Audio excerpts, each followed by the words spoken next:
Hey, what I'd like to do at this first meeting of the cost and schedule interest group is to kind of talk about, what I viewed as the purpose of this interest group, and then talk about, have everyone introduce themselves. We only have 6 or 7 people on the line today, so that should go pretty quickly. Although I think it needs a little bit of introduction because I'm hoping that we're going to stay together here for a while and learn from each other, and then talk about the topics for discussion in the future meeting. And I'll just give you a quick glance of that. So, and the reason I wanted to give you a quick glance of that is because similar to the scenario group interest group, I'm envisioning that the members of CSRA interest group, they're going to take kind of turns in sharing stories or applications or how to do things, and some of you may have more experience doing certain of these than others. So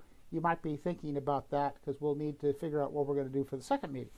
And then we also need to decide when to have the next meeting, the day of the week and the time of the day, and I'll have a few more comments about that.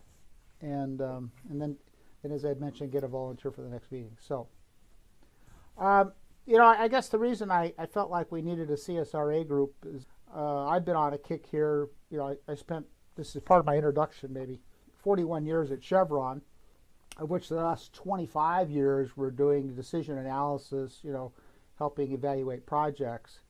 And, they tend to be the bigger projects, admittedly.